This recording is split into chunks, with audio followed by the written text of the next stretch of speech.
Hello and welcome.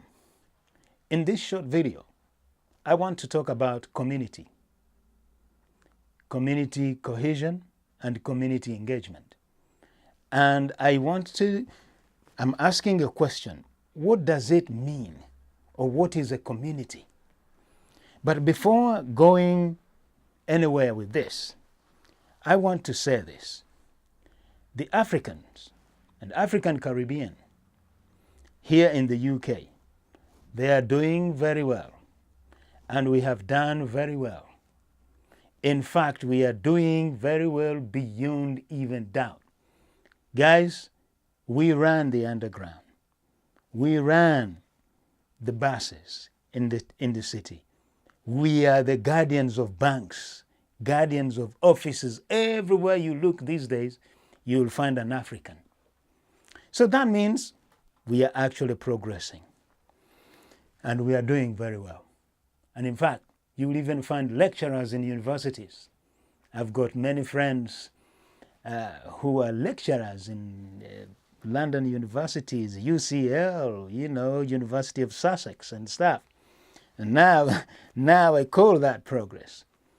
But what is really lacking is community. Do we really have a community after all this? Yes. You can have a mortgage, you can buy a nice car, you can buy anything. But when it comes to community, really, our communities are underperforming, and in so many ways. So for example, let me just give you a very simple example and where we are underperforming. We do not have places where we can congregate as Africans. Yeah, but we have got smaller places where we congregate as groups of people from different countries from Africa or different countries from the Caribbean. We do not have a collective place, like a grand place where you can go in and say, yes, today I want to go and see an African film directed and produced by an African, made in Africa. No, that one we haven't. Or we do not have a center where we can go and listen to poets, listen to music, or showcase our art.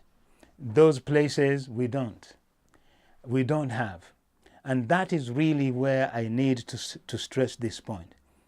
And when you look at it carefully, these things are not difficult to achieve. The only thing that we are lacking is priority. Our priorities are upside down.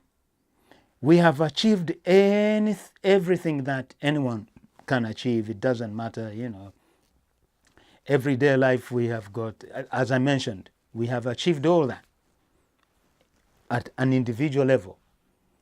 But we haven't achieved the collectiveness. And that is killing us. It's killing Africa. It's killing us, the diaspora here. I'm not saying a physical death, but that's how I want to put it. Now, imagine if the 54 countries from Africa, they could get together here in UK and have a center and we would be a force to reckon with. We could be selling Africa without even knowing. We could be selling ourselves out there to the world, Because if you look, here's another example. You go to town to the West End, there is a Chinese cultural center, there is a Korean cultural center, French cultural center, German cultural center, there is a Chinese town. Well, we don't have, my friend. We do not have one.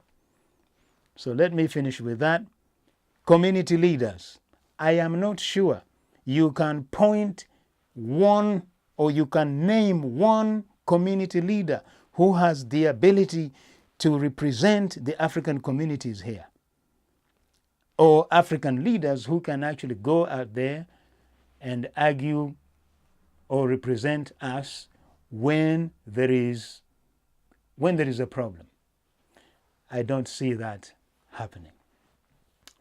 Now, as I said, in my conversations, we always come up, when we discuss, so many things come up. We also have got a problem of not trusting each other. We as Africans, let me talk about Africans, and which I find to be true. Trust is something that we really need to work on.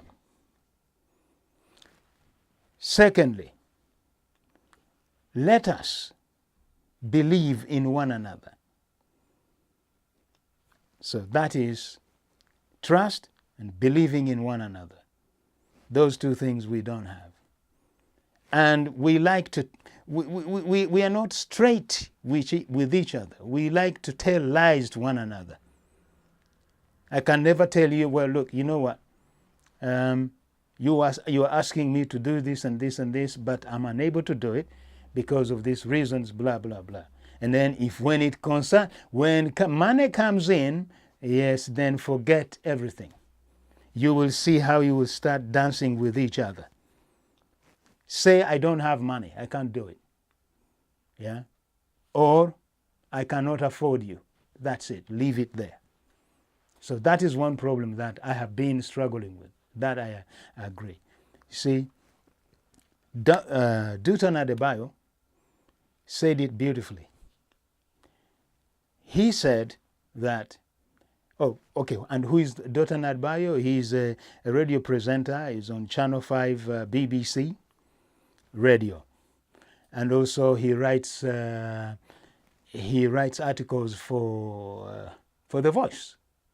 He said this: the reason why the African and African Caribbean communities cannot progress as a pace that is supposed to be, we are not saying that we are not progressing, we are progressing, but the progress is slow because we do not trust each other. You remember, I have said that. But Dutton Adebayo said that in his article. We do not trust each other, we do not believe in one another, and we like to undermine one another. We undermine people's efforts. That I have found that. I don't need, if you are an African or an African Caribbean, I don't really need to go much into details. I don't have to say much about this. You know it, it exists.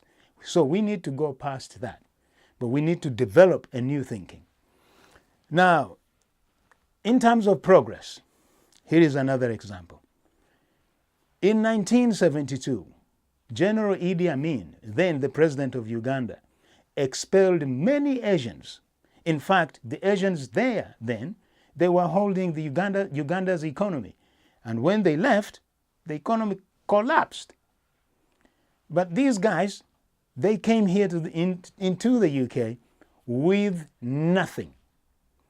And I'm saying nothing. This is 1972.